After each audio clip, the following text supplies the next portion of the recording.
आपके पास नॉर्मल जो प्लास्टिक या रबड़ की बॉल्स होती हैं वो अंदर से खाली होती हैं, लेकिन कभी अगर आपने हार्ड बॉल देखी वो अंदर से पूरी पत्थर होती है, भरी हुई होती है। तो ये उस तरह का सॉलिड स्फीयर है। अस्सलामुअलैकुम, today is our another lecture of first year physics chapter 4 और आज हम देखेंगे moment of inertia. Moment of inertia को समझने से पहले आपको इनर्शिया को समझना होगा। इनर्शिया आपके पास क्या होता है, जैसे लेट्स सपोज आप खड़े में एक जगह पे, आपको कहा जाता है भागो। आप भागना शुरू हुए और आपने maximum velocity let's suppose 10 metre per second attain कर ली। जो भी आपकी मैक्सिमम वेलोसिटी थी वो आपने अटेन कर ली।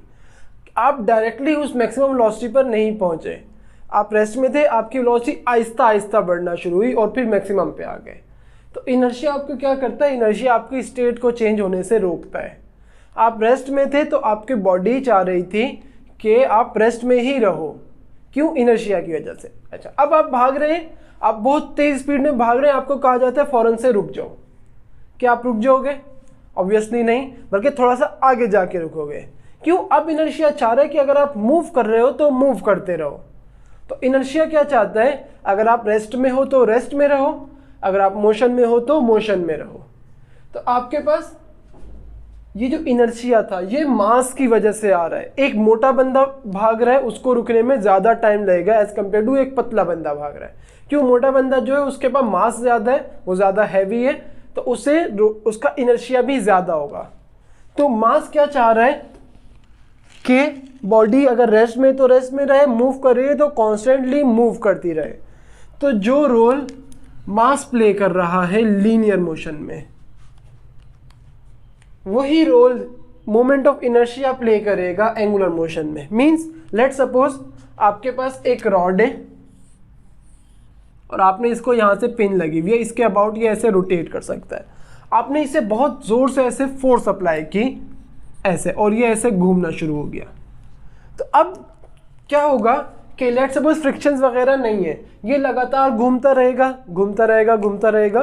किसकी वजह से अब हो रहा है? मोमेंट ऑफ इनर्शिया की वजह से। जब बॉडी लीनियरली मूव कर रही होगी तो वो क्या होगा? Simple inertia. जब बॉडी एंगुलर मोशन परफॉर्म कर रही होगी, रोटेशनल मोशन परफॉर्म कर रही होगी, तो बॉडी में जो इनर्शिया आएगा उसे हम मोमेंट ऑफ इनर्शिया बोलेंगे। जो रोल मास प्ले कर रहा है लीनियर मोशन में, यानी कि बॉडी का रुकने नहीं दे रहा, वही role moment of inertia play करेगा एंगुलर मोशन में। मींस बॉडी को रुकने नहीं देगा रोटेटरी मोशन में। यहाँ पे लीनियर मोशन में बॉडी नहीं रुकेगी क्योंकि मास चाह रहा है कि नहीं रुके, बल्कि सीधा सीधा मूव करती रहे। यहाँ पे एंगुलर मोशन में मोमेंट ऑफ इनर्शिया चाह रहा है कि बॉडी घूमती रहे। तो मोमेंट ऑफ इनर्शिया है क्या एक्चुअली? ये आपके पास एक एबिलिटी है बॉडी की जो रेजिस्ट करती है एंगुलर एक्सेलरेशन को। किस तरह से कि लेट सपोज ये बॉडी ऐसे रोटेट कर रही है, तो ये कांस्टेंट वेलोसिटी से रोटेट करती रहे। कौन चाहेगा? Moment of inertia. Constant velocity, अगर वेलोसिटी कांस्टेंट होती है तो हमारे पास क्या होगा, या आप ओमेगा भी लिख सकते हैं। एंगुलर वेलोसिटी अगर कांस्टेंट है तो एंगुलर एक्सेलरेशन क्या हो जाएगी? 0। तो इनर्शिया क्या चाहते हैं कि एंगुलर एक्सेलरेशन प्रोड्यूस ना हो, बल्कि बॉडी कॉन्स्टेंटली एंगुलर वेलोसिटी से मूव करती रहे। तो ये एक एबिलिटी है किस चीज़ की, कि ये बॉडी को रेजिस्ट करे। टेंडेंसी है बॉडी की कि बॉडी या तो रेस्ट में रहे, जैसे ये अगर ऐसे है तो ये खुद ब खुद मूव होना शुरू नहीं होती, खुद ब खुद रोटेट नहीं होती। तो मोमेंट ऑफ इनर्शिया क्या चाह रहे हैं, या तो ये रेस्ट में रहे या फिर ये कांस्टेंट एंगुलर वेलोसिटी से रोटेट करती रहे। इसे हम बोलते हैं मोमेंट ऑफ इनर्शिया।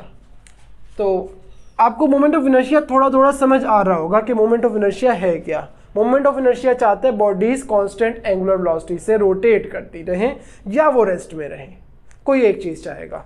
अगर रेस्ट में है तो रेस्ट में रहे, अगर वो सर्कुलर मोशन में है तो वो सर्कुलर मोशन में ही रहे, कोई एक्सेलरेशन प्रोड्यूस ना हो। वो कौन चाह रहा है? Moment of inertia. अब ये जो मोमेंट ऑफ इनर्शिया है ये एक स्केलर क्वांटिटी है। इसकी नेचर क्या है? एक स्केलर क्वांटिटी है। दूसरा इसका फॉर्मूला बहुत इंपॉर्टेंट है। इसका फॉर्मूला आपके पास होता है, आई से हम इसके मोमेंट ऑफ इनर्शिया को रिप्रेजेंट करते हैं, कैपिटल आई से। और फॉर्मूला क्या है? I equals to mr²। ये आपके पास m जो है वो मास है बॉडी का या पार्टिकल का, और r आपके पास एक और चीज़ है, इसे आप डायग्राम से समझें। लेट सपोज हमारे पास एक बॉडी है कुछ ये, सही है, और ये एक एक्सिस के अबाउट रोटेट करेगी। जैसे लेट सपोज अभी हमने ये देखा है, यहाँ पे रॉड पिन लगी हुई थी और ये ऐसे ऐसे रोटेट कर रहा है, एक एक्सिस के अबाउट रोटेट कर रहा है, जो एक्सिस कुछ इस तरह से होगी, ऐसे, जैसे यूं समझें ये एक एक्सिस है, बॉडी ऐसे रोटेट कर रही है। इस एक्सिस के अबाउट, जिस एक्सिस के अबाउट रोटेट करेगी इसे हम बोलते हैं एक्सिस ऑफ रोटेशन, और जिस पॉइंट के अबाउट रोटेट करेगी इसे हम बोलते हैं सेंटर ऑफ रोटेशन। क्या है, जो यहां पे से एक्सिस पास हो रही होगी उसे हम एक्सिस ऑफ रोटेशन बोलेंगे, और इस पॉइंट को सेंटर ऑफ रोटेशन बोलेंगे। तो अगर आप देखें ये जो रॉड है ये इस एक्सिस के अबाउट रोटेट कर रही है। लेट सपोज ये एक हमारे पास मास है और वो इस एक्सिस के अबाउट रोटेट कर रहा है, ये एक एक्सिस है और इसे हम एक्स एक्स एक्सिस बोल रहे हैं। रिप्रेजेंट कर सकते हैं आप Y Y, X Y, Z Y, कुछ भी बोल सकते हैं, मर्जी है आपकी। मैंने इसको नाम दे दिया एक्स एक्स एक्सिस, इसके अबाउट ये ऐसे रोटेट कर रही है। अब हमारे पास क्या होता है, अच्छा इससे पहले लेट सपोज हम एक पूरी बॉडी नहीं लेते, सिर्फ सिंपल एक पार्टिकल ले रहे हैं, एक मास ले रहे हैं सपोज करें, और मास है m। अब हम देखेंगे कि इस मास का कितना डिस्टेंस है इस एक्सिस से, और वो डिस्टेंस परपेंडिकुलर डिस्टेंस होना चाहिए, बात लाजमी याद रखनी है। कैसे, ये आपके पास मास की एक्सिस है, जो यहाँ इस एक्सिस से इस एक्सिस तक का डिस्टेंस हम लेंथ लेंगे वो परपेंडिकुलर होनी चाहिए, कुछ ऐसे। क्या आप देखें यहाँ पे एंगल क्या बन रहा है 90 डिग्री, यहाँ भी एंगल क्या बन रहा है 90 डिग्री। ये आपके पास डिस्टेंस होगा ये वाला r डिस्टेंस, और इस r को हम बोलते हैं मोमेंट आर्म। मोमेंट आर्म बोला जा सकता है, इसे एग्जैक्टली वर्ड्स में यूज नहीं होता लेकिन मोमेंट आर्म बोलते हैं। आपका मास है और मोमेंट आर्म r है, तो हम क्या करेंगे, लेट्स सपोज हमारे पास ये एक ही मास है, तो इसका मोमेंट ऑफ इनर्शिया के लिए फॉर्मूला क्या हो जाएगा, I = mr²। m मास और इस r का स्क्वायर कर दिया हमने, तो आपके पास क्या आ गया, मोमेंट आर्म।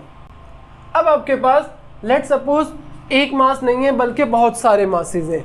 किस तरह से कि लेट सपोज कुछ ऐसे कर लेते हैं, यहाँ पे देखते हैं, ये आपकी एक्सिस ऑफ रोटेशन है, वही आई एक्स एक्स। चलिए मैंने आई एक्स एक्स लिखा है, तो आप चाहें यहाँ एक्स एक्स लगा के बता सकते हैं कि इस एक्सिस के about moment of inertia find कर रहे हैं। लेट सपोज एक एक्स एक्स एक्सिस है, इसके अराउंड 3-4 मासेस रोटेट कर रहे हैं। एक मास ये रहा, एक मास ये रहा, एक मास ये रहा। इसको हम m1 बोल देते हैं, इसे m2 बोल देते हैं और इसे m3 बोल देते हैं। अगर आप देखें m1 का डिस्टेंस यहाँ से कितना है, ये रहा, जिसे हम r1 बोल देते हैं। इस डिस्टेंस को r2 बोल देते हैं, और इस डिस्टेंस को, ये इतना सा जो डिस्टेंस है, इसे हम r3 बोल देते हैं। 3 डिस्टेंसेस आ गए हमारे पास। अब हमें इनका मोमेंट ऑफ इनर्शिया फाइंड करना है। हम क्या करेंगे, हर बॉडी का मोमेंट ऑफ इनर्शिया फाइंड करके ऐड करवा देंगे।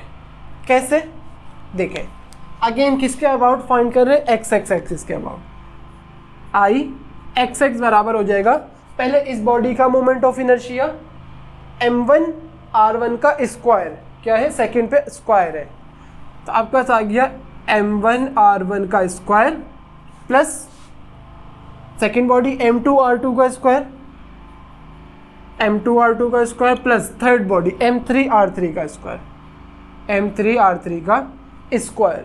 अगर यहाँ पे लेट सपोज और बॉडीज भी होती, हम क्या करते हैं, इसे आगे ऐड करवाते जाते। तो मोमेंट ऑफ इनर्शिया का फॉर्मूला ये भी हो सकता है, सम ऑफ mr², यानी कि जितने भी मासेस आएंगे और उनका जो रेडियस फैक्टर होगा, मोमेंट आर्म होगा, उन सबको हम ऐड करवा देंगे, तो आपके पास टोटल मोमेंट ऑफ इनर्शिया आ जाएगा। इस सिंबल को हम बोलते हैं समेशन, या सम भी बोलते हैं, मीन्स ऐड करना। जैसे यहाँ ऐड हो रहे हैं, इसके लिए हम ऐसा साइन यूज करते हैं। तो आपके पास अगर सिर्फ एक ही मास है या एक ही पार्टिकल है, तो फॉर्मूला सिंपली ये हो जाएगा। अगर आपका पार्टिकल्स बढ़ गए तो हमारा फॉर्मूला आगे को कुछ बढ़ेगा और क्या आ जाएगा, सम ऑफ mr²। ये तो आपके पास बात हो गई फॉर्मूले की। अब इसकी यूनिट क्या होगी, यूनिट भी देखते हैं। लेट्स सपोज इन्हें हम रेज करते हैं क्योंकि इनकी अभी हमें ज़रूरत और नहीं है। यूनिट हमारे पास आ जाएगी, आपके पास फॉर्मूला क्या है, I = mr²। मास की यूनिट क्या होती है, kg, और r एक डिस्टेंस है, इसकी यूनिट मीटर, और r² है तो metre square. Means moment of inertia की यूनिट क्या हुआ है, किलोग्राम मीटर स्क्वायर।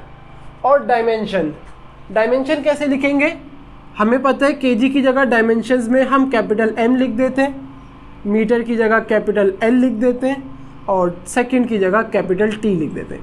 यहाँ सेकंड तो नहीं आ रहा, किलोग्राम और मीटर है हमारे पास, तो हम यहाँ पे लिखेंगे kg की जगह पर कैपिटल M, मीटर की जगह पर कैपिटल L²।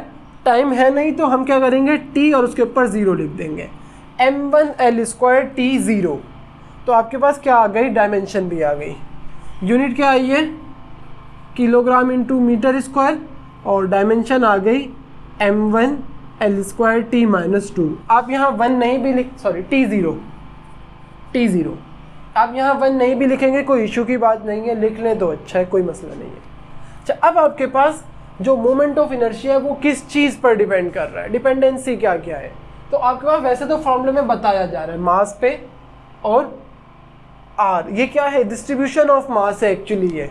अब आपको ये बात थोड़ी सी मज़ीद समझ आएगी कि ये मैंने सम क्यों लगाया है, कि आपके पास जो मोमेंट ऑफ इनर्शिया है, अच्छा मोमेंट ऑफ, इससे पहले मैं आपको एक चीज़ और बता दूं, मोमेंट ऑफ इनर्शिया के कुछ नाम भी होते हैं, जैसे अलग अलग नाम होते हैं। जैसे अगर आपका मास आता है आप उसको मास ही बोलोगे, लेकिन मोमेंट ऑफ इनर्शिया में ऐसा नहीं होगा। मोमेंट ऑफ इनर्शिया के कुछ नाम होते हैं, मैं आपको वैसे बता देता हूँ। इसे हम एंगुलर मास भी बोलते हैं, मोमेंट ऑफ इनर्शिया को, ये आपका MCQ के लिए इम्पॉर्टेंट है। एंगुलर मास भी बोलते हैं, रोटेशनल मास भी बोलते हैं, रोटेशनल इनर्शिया भी बोलते हैं, और इसे हम एक सबसे इम्पॉर्टेंट नाम सेकंड मोमेंट ऑफ मास बोलते हैं। सेकंड मोमेंट ऑफ मास ये आपके पास एक इम्पॉर्टेंट नाम है, सेकंड मोमेंट ऑफ मास। अगर आपको याद हो, आपने टॉर्क पढ़ा था, और टॉर्क की डेफिनेशन क्या पढ़ी थी, मोमेंट ऑफ फोर्स। टॉर्क का आप एक नाम पढ़ के आए हो, moment of force. Moment of force का मतलब है फोर्स को आप r से मल्टीप्लाई करवा दो। ये क्या आ गया, मोमेंट ऑफ, r का मतलब होता है मोमेंट, मोमेंटाम। जो मैंने आपको नाम बताया मोमेंटाम, ये वही मोमेंट है, मोमेंट ऑफ फोर्स। अगर आपको कहा जाता है मोमेंट ऑफ मास, अभी इस सेकंड को हटा देते हैं, सिर्फ मोमेंट ऑफ मास, क्या हो जाएगा, mr। अगर सेकंड मोमेंट ऑफ मास कहा जाता है तो 2 बार r से मल्टीप्लाई कर दें, r इंटू आर क्या आ जाएगा, r²। तो क्या फॉर्मूला बन गया, वही mr², मोमेंट ऑफ इनर्शिया का फॉर्मूला। तो हम मोमेंट ऑफ इनर्शिया को सेकंड मोमेंट ऑफ मास भी बोलते हैं, और इसे मास मोमेंट ऑफ इनर्शिया भी बोलते हैं। काफ़ी सारे नाम हैं, ये नाम सबसे इंपॉर्टेंट है, सेकंड मोमेंट ऑफ मास। क्यों कह रहे हैं, क्योंकि यहाँ पे हम मास को 2 बार मोमेंट से मल्टीप्लाई करवा रहे हैं, r इंटू आर क्या हो जाएगा, r², इसलिए हम इसे सेकंड मोमेंट ऑफ मास बोल रहे हैं। अब आते हैं हम इसकी डिपेंडेंसी पे, कि डिपेंडेंसी क्या है, कि मोमेंट ऑफ इनर्शिया बॉडीज़ की शेप पे सबसे पहले डिपेंड कर रहा है। किस तरह से, जैसे लेट सपोज मेरे पास एक सिलेंडर है और ये अंदर से फिल है पूरा का पूरा, बिल्कुल भी अंदर से खाली नहीं है। जैसे नॉर्मल सिलेंडर खाली होते हैं, गैस भरनी पड़ती है, खाली नहीं है, फुल भरा हुआ है। और एक मेरे पास और सिलेंडर है और ये इस बार अंदर से इतना खाली है। दोनों की शेप क्या सेम है, आउटर शेप सेम है। दोनों सिलेंडर हैं, एक अंदर से भरा हुआ है, एक अंदर से खाली है। जो चीज़ खाली होती है उसे हम बोलते हैं हॉलो। ये आपके पास सॉलिड सिलेंडर होता है, इसे हम हॉलो सिलेंडर बोलते हैं। ये भी हम आएंगे तो देखेंगे। दोनों सिलेंडर्स हैं लेकिन दोनों की शेप भी एक तरह से हम कहें तो सेम है, इंटरनल स्ट्रक्चर डिफरेंट आ गया, तो इसका मोमेंट ऑफ इनर्शिया चेंज हो जाएगा। तो पहली चीज़ शेप पर डिपेंड कर रहा है मोमेंट ऑफ इनर्शिया। दूसरा, एक हमारे पास यही सिलेंडर है, इसी तरह का एक बड़ा सिलेंडर है, तो इसका मोमेंट ऑफ इनर्शिया अलग होगा, इसका मोमेंट ऑफ इनर्शिया अलग होगा। दूसरा, साइज पर डिपेंडेंसी आ गई। तीसरा, डेंसिटी। डेंसिटी क्या होती है, डेंसिटी हम बोलते हैं, डेंसिटी होता है मास अपॉन वॉल्यूम। इसे आप अक्सर डेंसिटी को इस तरह के सिंबल से भी रिप्रेजेंट करोगे जिसे हम बोलते हैं raw, RHO raw, Greek words है हमारे। तो डेंसिटी क्या है, लेट्स सपोज हमारे पास दो ज्योमेट्रीज लेते हैं एक जैसे, एक में हमने कॉटन भर दी मतलब रुई भर दी और एक में रेत भर दी। दोनों ज्योमेट्रीज, दोनों का वॉल्यूम सेम है, लेकिन जहाँ रेत भरी है उसका मास ज़्यादा होगा। क्यों? रेत क्या करती है, कम जगह में ज़्यादा मास ले आती है। सेम, दोनों की वॉल्यूम सेम है, लेकिन कॉटन का मास कम आ रहा है, रेत का ज़्यादा आ रहा है। क्यों? रेत की डेंसिटी ज़्यादा है। तो डेंसिटी क्या प्रॉपर्टी है, कम जगह में कम वॉल्यूम में ज़्यादा मास आ जाए उसे हम डेंसिटी बोलते हैं। अब मोमेंट ऑफ इनर्शिया डेंसिटी पर भी डिपेंड कर रहा है। किस तरह से, लेट्स सपोज दो हमारे पास बॉल्स हैं, एक आपकी वो रबड़ वाली बॉल जिससे आप नॉर्मल से खेलते होंगे, और लेट्स सपोज एक बॉल हमारी प्लास्टिक की है, ये बॉल प्लास्टिक की है और ये वाली बॉल रबड़ की है। दोनों का साइज सेम होता है तकरीबन, साइज सेम है दोनों का, सॉरी साइज सेम है, दोनों की शेप भी सेम है, अंदर से दोनों खाली होते हैं, हॉलो है अंदर से। दोनों की डेंसिटी में फ़र्क आ जाएगा। प्लास्टिक की बॉल हल्की होती है एज़ कम्पेयर टू रबड़। तो अब क्या हुआ, डेंसिटी का फ़र्क आने की वजह से, क्यों प्लास्टिक कम जगह में, प्लास्टिक अगर दो ज्योमेट्रीज हो, एक में प्लास्टिक भर दें एक में रबड़ भर दें, रबड़ का मास ज़्यादा होगा। क्यों? रबड़ की डेंसिटी ज़्यादा होती है। तो आपके पास क्या होगा, डेंसिटी पर भी मोमेंट ऑफ इनर्शिया डिपेंड करेगा। चल लास्ट एक चीज़ आती है एक्सिस ऑफ रोटेशन, जिसे हमने अभी अभी देखा कि ये एक लेट्स सपोज एक्सिस है, बॉडी इसके अराउंड रोटेट कर रही होगी। तो एक्सिस ऑफ रोटेशन किस तरह से, लेट्स सपोज एक एक्सिस है, बॉडी इतनी सी जगह में रोटेट कर रही है, एक बार एक्सिस ऑफ रोटेशन दूर चली गई, बॉडी बड़ी जगह में रोटेट कर रही है। अगेन दोनों का मोमेंट ऑफ इनर्शिया चेंज होगा। दोनों का मोमेंट ऑफ, सेम बॉडी है, एक बार करीब रोटेट कर रही है एक बार दूर रोटेट कर रही है, दोनों का मोमेंट ऑफ इनर्शिया चेंज आएगा। मीन्स जो आपका एक्सिस ऑफ रोटेशन है उस पर भी डिपेंड कर रही है। इसे मैं आपको थोड़ा सा मज़ीद समझाता हूँ कि लेट्स सपोज एक आपके पास एक्सिस है और इसके ऊपर ना दो रॉड्स लगी हुई हैं, एक छोटी सी रॉड है एक बड़ी रॉड है, और लेट्स सपोज ये इसके साथ ना ऐसे जुड़ी हुई हैं ऐसे करके, और ये रोटेट कर सकती हैं इसके ऊपर। मैं आपको कहता हूँ इस पर भी फोर्स लगाओ, इस पर भी अपनी मैक्सिमम फोर्स लगाओ, कौन ज़्यादा देर तक रोटेट करेगा, ये या ये? माइंड में यही आता है कि ये तो जल्दी रुक जाएगा, ये देर से रुकेगा, इसका मतलब इसका मोमेंट ऑफ इनर्शिया ज़्यादा होगा। इसी तरह इन दोनों में से किसको रोटेट करने में मुश्किल आएगी, अगेन बड़े वाले को। तो मोमेंट ऑफ इनर्शिया क्या चाहता है, या तो रेस्ट में रहे, मीन्स जब बॉडी बड़ी है तो इसको फोर्स भी ज़्यादा देनी पड़ेगी रोटेट करने के लिए, मीन्स ये चाह रहे कि रेस्ट में रहे। अब जब रोटेट कर दिया तो ये देर से रुकेगा क्योंकि अब मोशन में आ गए हैं, तो अब ये बॉडी चाहेगी कि मोशन में ही रहे, रोटेटरी मोशन परफॉर्म करे। किसकी वजह से? मोमेंट ऑफ इनर्शिया की वजह से। तो आपके पास डिस्ट्रीब्यूशन ऑफ मास पे भी डिपेंड कर रहा है। इसकी एक और एग्जांपल ले लेते हैं कि let's suppose I x, again x axis है और एक बहुत बड़ी बॉडी है, और हम माइक्रोस्कोपिक लेवल पे जाके मोमेंट ऑफ इनर्शिया कैलकुलेट कर रहे हैं।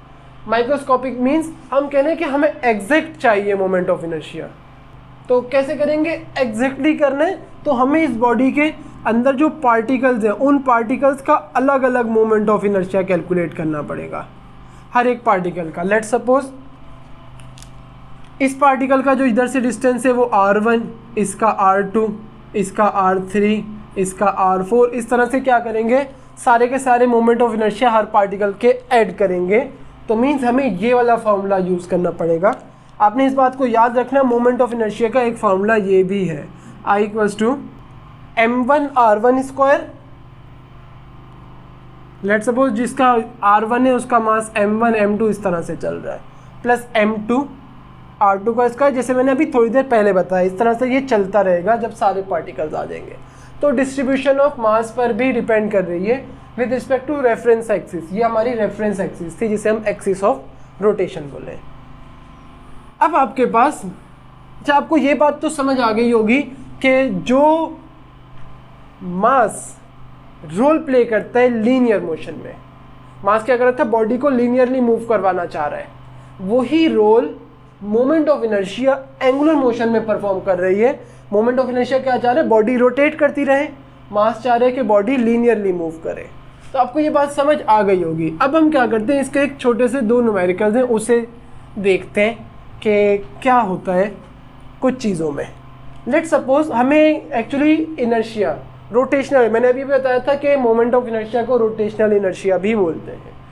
मोमेंट ऑफ इनर्शिया कैलकुलेट करना है एक 2 पार्टिकल सिस्टम का। ये आपकी बुक की एक छोटी सी एक्सरसाइज है कि लेट्स सपोज हमारे पास 2 पार्टिकल्स हैं, एक पार्टिकल ये रहा और दूसरा पार्टिकल हमारा ये रहा। दोनों का मास m है, इसका मास भी m, इसका मास भी m, और दोनों के दरमियान जो डिस्टेंस है, या पहले ये देख लेते हैं कि लेट्स सपोज दोनों बॉडीज़ एक दूसरे के साथ जुड़ी हुई है एक ऐसी रॉड से जिसका हम बोल रहे हैं कि मास 0 है। सपोज करना है क्योंकि फिजिक्स पढ़ रहे हैं, सपोजिशंस हमेशा रहेंगी। एक रॉड से ये जुड़े हुए हैं जिसका मास नहीं है, मास 0 है उसका, और इनका जो सेंटर टू सेंटर डिस्टेंस है, ये वाला डिस्टेंस, ये आपके पास है n। एक मिनट, इसे थोड़ा सा नीचे करके बना रहा हूँ मैं, एक्चुअली अभी आपको पता लग जाएगा क्यों। आपका ये वाला जो डिस्टेंस है, इस डिस्टेंस को हम बोल लें कि ये डिस्टेंस आपका L है, कैपिटल L, और हमें मोमेंट ऑफ इनर्शिया फाइंड करना है। इन दोनों के बिल्कुल बीच में एक पॉइंट है और वो एक्सिस ये रही। इस एक्सिस के about moment of inertia find करना है। मींस ऐसे एक्सिस है और ये मास ऐसे ऐसे इसके अराउंड रोटेट कर रहा है, तो हमें यहाँ मोमेंट ऑफ इनर्शिया फाइंड करना है। ये जो पॉइंट है ये बिल्कुल इसके सेंटर में है। मींस आपके पास इससे ही बना देते हैं, ये वाली जो लेंथ है ये कितनी हो जाएगी, टोटल L है, ये हाफ हो जाएगी, मींस L/2। इसी तरह ये वाली भी क्या हो जाएगी, L/2। अब मैंने आपको बताया कि जितने भी पार्टिकल्स आ जाएंगे सबका मोमेंट ऑफ इनर्शिया हम ऐड करते जाएंगे। यहाँ बिल्कुल यही करना है हमने। 2 पार्टिकल्स हैं, दोनों का मोमेंट ऑफ इनर्शिया ऐड कर देंगे। कैसे करेंगे, हम मोमेंट ऑफ इनर्शिया फाइंड करें किसके अबाउट। अगेन इसको हम एक्स एक्सिस बोल देते हैं, आप चाहे तो नहीं बोलें, अभी आपको आगे समझ आ जाएगा कि हम क्यों इसको एक्स एक्सिस बोल लें। आपकी बुक का नहीं है लेकिन बोल सकते हैं, कोई इशू नहीं है। अभी यहाँ पैरेलल एक्सिस थ्योरम पे आएंगे तो ये बात समझ आ जाएगी। पहले इसका हम मोमेंट ऑफ इनर्शिया इस एक्सिस के अबाउट देखते हैं, फिर इसका मोमेंट ऑफ इनर्शिया इस एक्सिस के अबाउट। सबसे पहले क्या फॉर्मूला है, mr²। इसका मास क्या है, m, और एक्सिस ऑफ रोटेशन से परपेंडिकुलर डिस्टेंस L/2।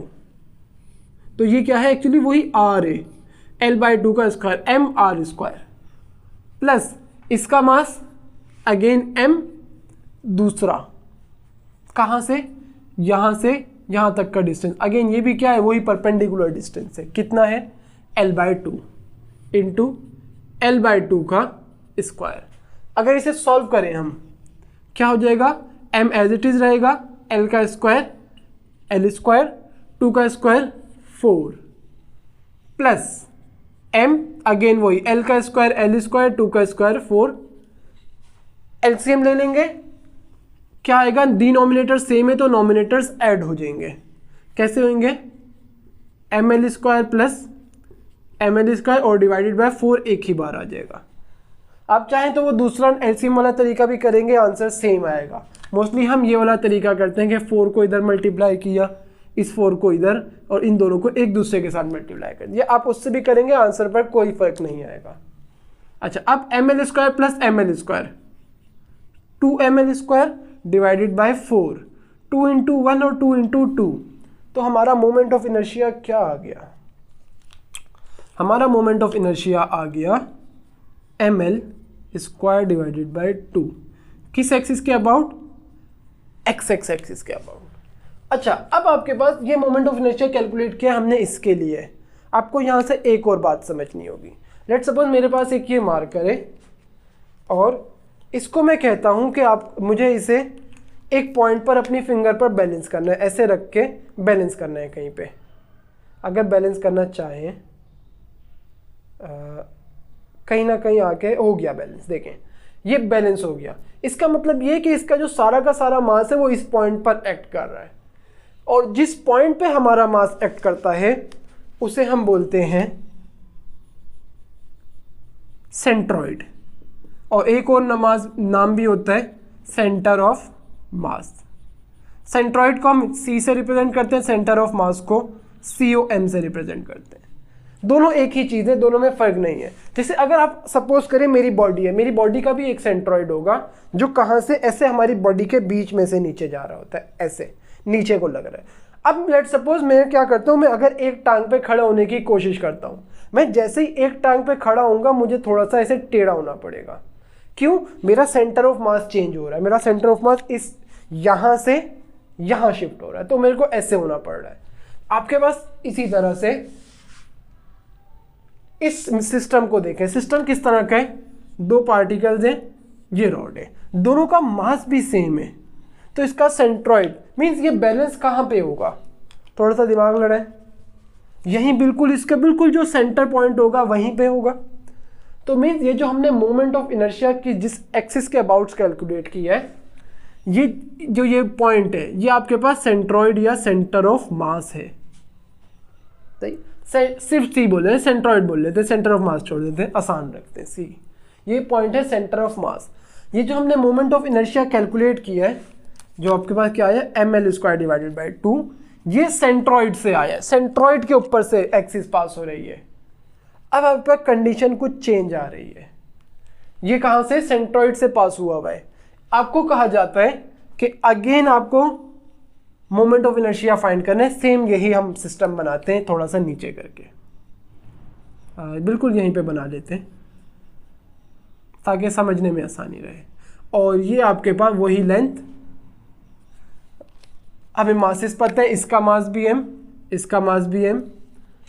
सेंट्रॉइड कहाँ पे, इसका यहाँ पे, जिसके अबाउट हम मोमेंट ऑफ इनर्शिया फाइंड कर चुके हैं। अब हमें कहा जाता है एक नई एक्सिस के about moment of inertia find करना है, और वो एक्सिस हमारी है ये वाली एक्सिस। आपको कहा जाता है यहाँ पे एक एक्सिस है जिसे हम y एक्सिस बोल लें, जैसे इसको x बोल दिया था, इसे हम y एक्सिस बोल लें। तो आपके पास ये बिल्कुल यही वाली चीज़, एक्सिस ऑफ रोटेशन चेंज करवा दी। पहले एक्सिस ऑफ रोटेशन यहाँ थी, यहाँ ये रोटेट कर रहा था, अब एक्सिस ऑफ रोटेशन यहाँ आ गई है और ये ऐसे रोटेट करेगा। तो अब हमें मोमेंट ऑफ इनर्शिया फाइंड करना है। कैसे करेंगे? अगेन वही चीज़, यहाँ से यहाँ तक का डिस्टेंस क्या है, L, ऐसा ही है। बस हमें इतना ही देखना है, यहाँ पे और डिस्टेंसेस देखने की ज़रूरत नहीं पड़ेगी। क्यों? ये भी देखते हैं हम क्या करेंगे, सबका मोमेंट ऑफ इनर्शिया ऐड करवाएंगे।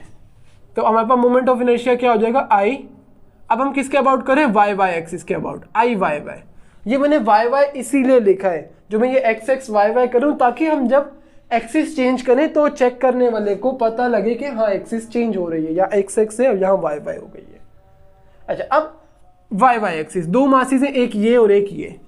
पहले इसके लिए देखते हैं, इस एक्सिस से इसका एक तो ये m आ गया, मास m, इस एक्सिस से यहाँ तक का ये perpendicular distance L square, plus इसका मास m और जो लेंथ है। अच्छा, वैसे एक्सिस यहाँ से पास हो रही है, मास भी यहीं पे, तो क्या कोई डिस्टेंस है दोनों के बीच में? नहीं है। तो डिस्टेंस क्या हो गया, डायरेक्टली ज़ीरो हो गया, कोई डिस्टेंस ही नहीं है दोनों में। जैसे यहाँ ये डिस्टेंस था, यहाँ पे ये, एक्सिस भी यही है, मास भी यही है, तो कोई डिस्टेंस नहीं है, डिस्टेंस हमने ज़ीरो कर दिया, r मोमेंट आर्म। तो क्या हो गया, ml² plus m into zero, zero. तो मोमेंट ऑफ इनर्शिया क्या आ गया, ml² और ये क्या है, I y आ गया ml²। तो आप देखिए, हमने देखा था कि डिपेंडेंसीज में देखा था कि moment of inertia axis of rotation पर डिपेंड कर रहा है। आप देखिए, पहले moment of inertia same body का आया ml²/2, क्योंकि एक्सिस ऑफ रोटेशन यहाँ पे थी। अब मोमेंट ऑफ इनर्शिया आया ml², क्योंकि एक्सिस ऑफ रोटेशन हमने चेंज कर दी। तो ये आपके पास क्या थे, हमने मोमेंट ऑफ इनर्शिया फाइंड किया है एक सिंपल मेथड से, जो हमारा नॉर्मल फॉर्मूला मेथड है। अब आपके पास एक और मेथड भी आता है जिसे हम बोलते हैं parallel axis theorem. Parallel axis के थ्योरम के साथ आपके पास एक और थ्योरम भी आता है जिसे हम बोलते हैं perpendicular axis theorem. Perpendicular axis theorem, अच्छा, अब दोनों में फ़र्क ये है कि हम सिर्फ पैरेलल एक्सिस थ्योरम देखेंगे क्योंकि यही हमारी बुक में इसका फ़ायदा है, इसीलिए इसको देख रहे हैं हम। परपेंडिकुलर एक्सिस थ्योरम सिर्फ 1D और 2D बॉडीज़ पर एप्लीकेबल होता है। जैसे हमारे पास एक स्फीयर है, उसका मोमेंट ऑफ इनर्शिया फाइंड करना है, स्फीयर एक 3D बॉडी है, उसके लिए ये हम यूज़ ही नहीं कर सकते, एप्लीकेबल नहीं होगा। तो इसलिए हम परपेंडिकुलर एक्सिस थ्योरम नहीं पढ़ते, सिर्फ पैरेलल एक्सिस थ्योरम देखेंगे।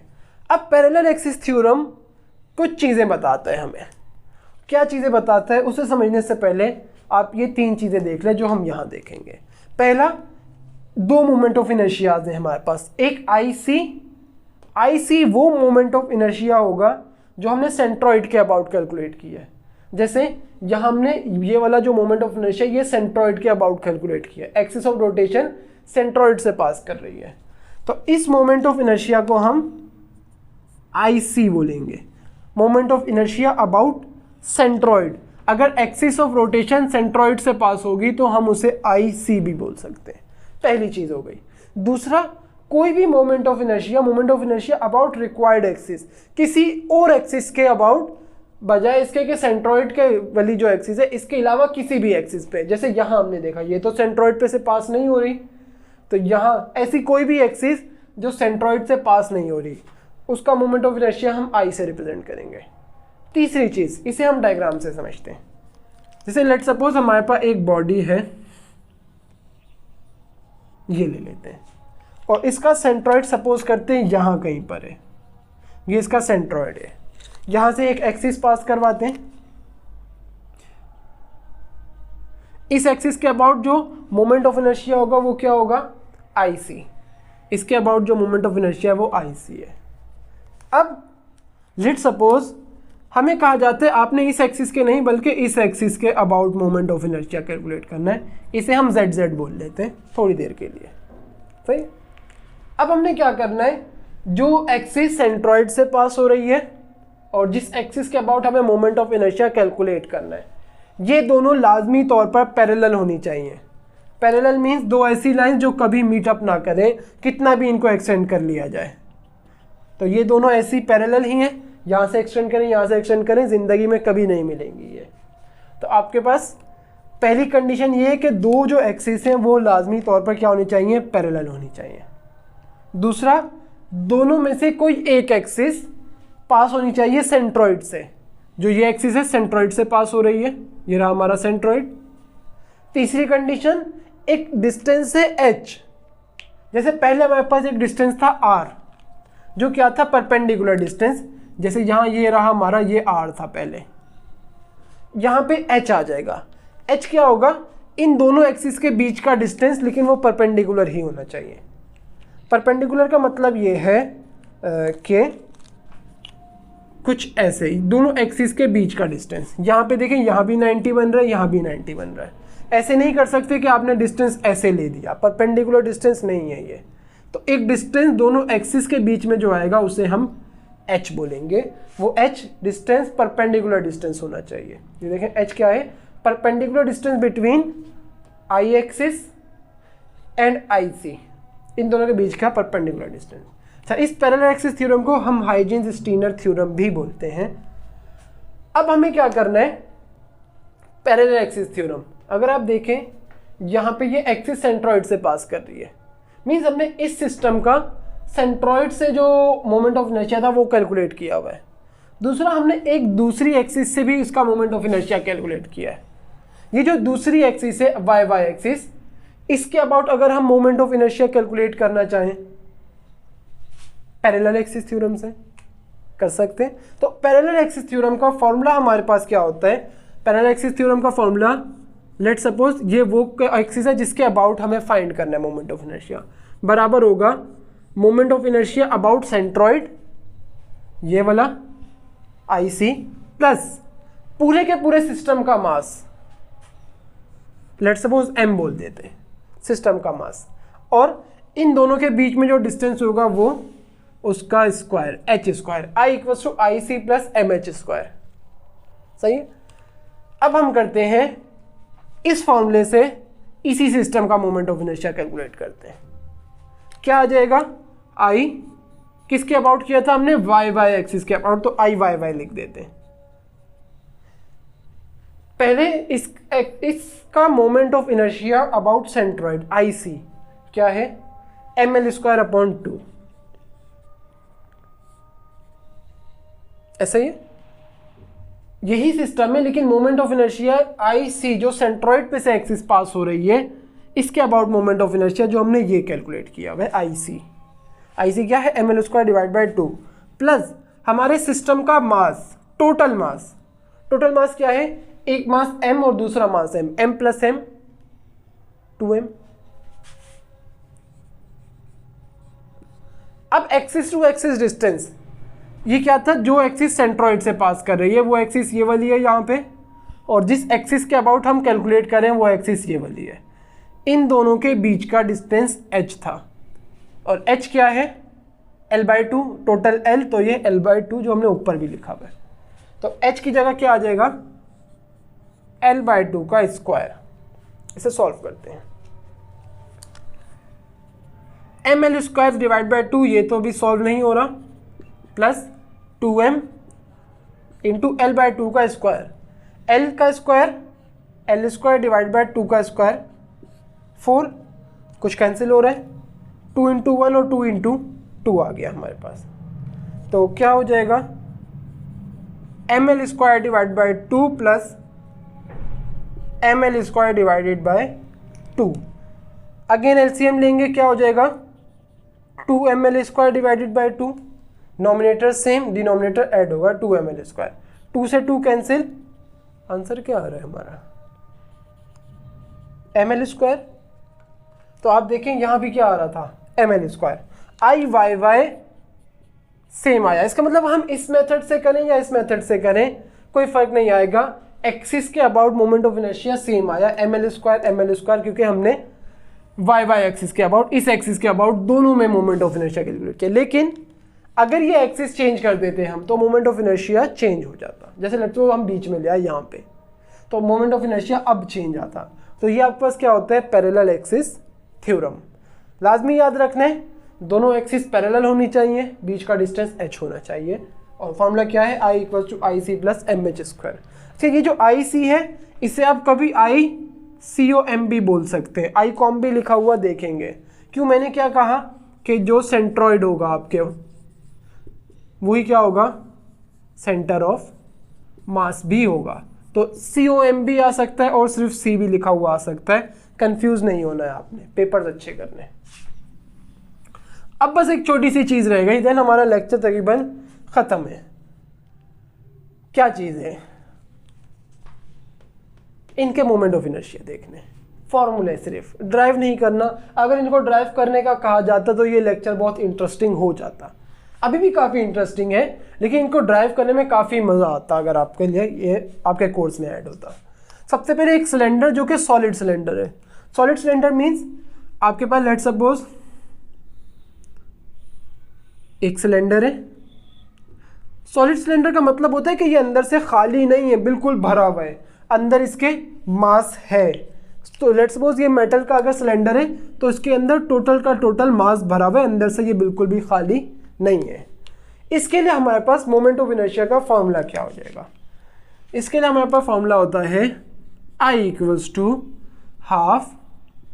½ mr²। अब ये m क्या है और r क्या है, m आपके पास इसका टोटल मास है जिसे हम कैपिटल M बोल रहे हैं, और अगर इसको मैं नीचे से देखूं तो ये ऐसे एक सर्कल नज़र आ रहा होगा मुझे, इसको मैंने ऐसे रोटेट कर दिया, इसका जो रेडियस होगा ये रेडियस, इसे हम कैपिटल R बोल रहे हैं। अच्छा, अब थोड़ी देर पहले मैंने बताया कि मोमेंट ऑफ इनर्शिया एक्सिस पर डिपेंड कर रहा है, तो इसका मतलब ये फॉर्मूला कांस्टेंट नहीं है, ये फॉर्मूला लगातार चेंज होगा। लेकिन आपका ये वाला जो फॉर्मूला है आपने इसकी टेंशन नहीं लेनी, आपके पास ऐसा कोई क्वेश्चन मेरा नहीं ख्याल आएगा। आपका ये जो मोमेंट ऑफ इनर्शिया का फॉर्मूला कैलकुलेट हुआ हुआ है, जैसे हम यहाँ पे भी एक तरह से फॉर्मूले कैलकुलेट कर रहे थे, तो आपके पास जो ये वाला फॉर्मूला है ये कहाँ कैलकुलेट किया गया है कि एक एक्सिस है जो बिल्कुल इसके सेंटर से पास कर रही है, यूं समझे कि सेंट्रॉइड से पास कर रही है, तो तब आपके पास जो इसका मोमेंट ऑफ इनर्शिया होगा वो क्या है, मोमेंट ऑफ इनर्शिया ये केस कहाँ है, about axis which passes through centroid of the cylinder and parallel to the axis of cylinder. Parallel to the axis of cylinder का मतलब ये है कि जैसे लेट सपोज ये मार्कर है, इसके बाद सेंट्रॉइड के लिए दो एक्सिस है हमारे पास। एक अभी थोड़ी देर पहले मैंने ऐसे करके इसको बैलेंस किया था, ऐसे मीन्स एक एक्सिस ऐसे इसके अंदर से यूं पास हो जाएगी ऐसे। एक और एक्सिस भी है इसके अबाउट, अगर मैं इसको ऐसे बैलेंस कर दूं, ये हो तो सकता है, मेरे हाथ पर नहीं होगा लेकिन हो तो सकता है ऐसे बैलेंस। तो मीन्स इसके सेंट्रॉइडल एक्सिस जो है वो ऐसे भी पास हो रही है, ऐसे भी पास हो रही है। ये भी एक तरह से एक सिलेंडर ही समझ लें अगर आप, तो इसकी सिलेंडर की जो एक्सिस है वो जो सिलेंडर की लॉन्ग साइड होती है उसे हम एक्सिस ऑफ सिलेंडर बोलते हैं। इसमें सिलेंडर है, इसकी लॉन्ग साइड कहाँ है, ये है। तो जो एक्सिस है वो सिलेंडर की लॉन्ग वाली साइड से पास हो रही है। तो आपके पास ये मोमेंट ऑफ इनर्शिया कब है, जब जो एक्सिस है वो सेंट्रॉइड से पास हो रही हो सिलेंडर के, और सिलेंडर की एक्सिस के पैरेलल हो। अच्छा, अब दूसरा hollow cylinder. Hollow means cylinder अंदर से खाली है। किस तरह से कि लेट सपोज हमारे पास अगेन एक सिलेंडर है,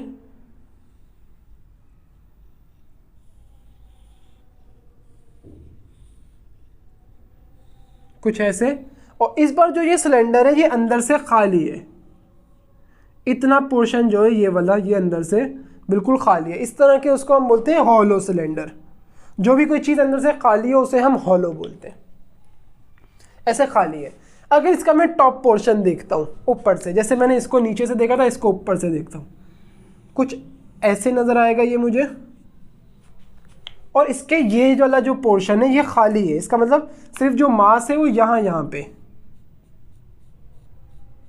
बीच में से ये खाली है। तो इसके दो रेडियस आ रहे हैं। एक आपका रेडियस ये है जिसे हम ए बोल देते हैं, एक रेडियस आपके पास ये भी है जिसे हम बी बोल देते हैं। दो रेडियस है, एक इनर रेडियस, एक आउटर रेडियस। तो अगर हम इस हॉलो सिलेंडर के लिए मोमेंट ऑफ इनर्शिया कैलकुलेट करें तो वो आपके पास आ जाएगा I इक्वल्स टू 1/2।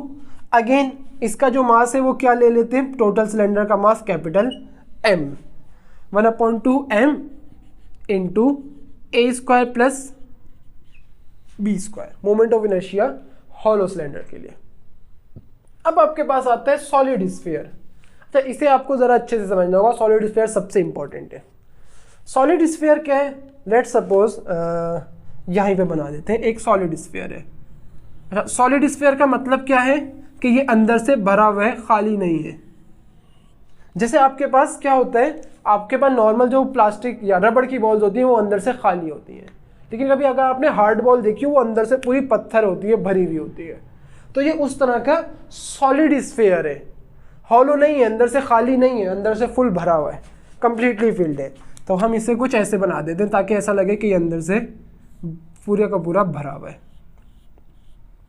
ऐसे एक स्फीयर है, 3D बॉडी है, 2D बॉडी नहीं है। तो इसके लिए मोमेंट ऑफ इनर्शिया का आपका फॉर्मूला क्या हो जाएगा, I इक्वल्स टू अगेन इसका mass M, radius R। Formula आ जाएगा I equals to 2/5 mr square. तीनों में आपने एक चीज़ याद रखनी है, एक्सिस कहाँ से पास हो रही है, through centroid and parallel to axis of cylinder. इसमें भी ऐसे ही होगा, जो एक्सिस ऑफ रोटेशन है वो सेंट्रॉइड से पास हो रही होगी और पैरेलल है सिलेंडर की एक्सिस के। इसमें भी यही होगा, जो एक्सिस है वो सेंट्रॉइड से पास हो रही है। सेंट्रॉइड मतलब बॉल का सेंट्रॉइड सेंटर में ही होगा, ऑब्वियस सी बात है। एक बॉल है वो बिल्कुल सेंटर में उसका सेंट्रॉइड होगा, वहाँ सारा मास एक्ट कर रहा होगा। तो आपके पास तीनों में जो एक्सिस है वो सेंट्रॉइड से पास हो रही है। इन दोनों में एक्सिस का कांस्टेंट होना ज़रूरी है, क्योंकि ये बॉडी सिमेट्रिकल बॉडी नहीं है। इसको अगर हम ऐसे देखें अलग दिखेगी, ऐसे देखें अलग दिखेगी। तो इसमें एक्सिस पैरेलल टू सिलेंडर होनी चाहिए। इसमें एक्सिस कहीं से भी हो जाए लेकिन सेंट्रॉइड से लाजमी पास हो। जैसे एक्सिस ऐसे जाए, ऐसे जाए, ऐसे जाए, या जैसे मर्जी जाए, क्योंकि बॉल क्या है, एक सिमेट्रिकल बॉडी है, उसको कैसे भी देखें वो एक ही जैसी दिखेगी। तो एक्सिस कहीं से भी पास हो जाए, बस वो सेंट्रॉइड से पास होनी चाहिए। ज़रूरी नहीं है कि ऐसे सीधी हो, ऐसे हो, वैसे हो, कोई फ़र्क नहीं पड़ेगा उससे। तो ये आपके पास क्या था, मोमेंट ऑफ इनर्शिया है। तीन आपके पास बॉडीज़ हैं, अगर आपका और होती तो हम वो भी देख लेते। काफ़ी सारी बॉडीज़ होती हैं। तो ये आपके पास कहता है मोमेंट ऑफ इनर्शिया, लाजमी याद रखना है। टॉपिक आपके पास लॉन्ग ज़रूर है लेकिन मुश्किल बिल्कुल नहीं है। बस आपका ये पैरेलल एक्सिस थ्योरम थोड़ा सा मुश्किल आया था, बाकी सब आसान है। तो मैं उम्मीद करूँगा आपको लेक्चर समझ आया होगा। अल्लाह हाफिज़।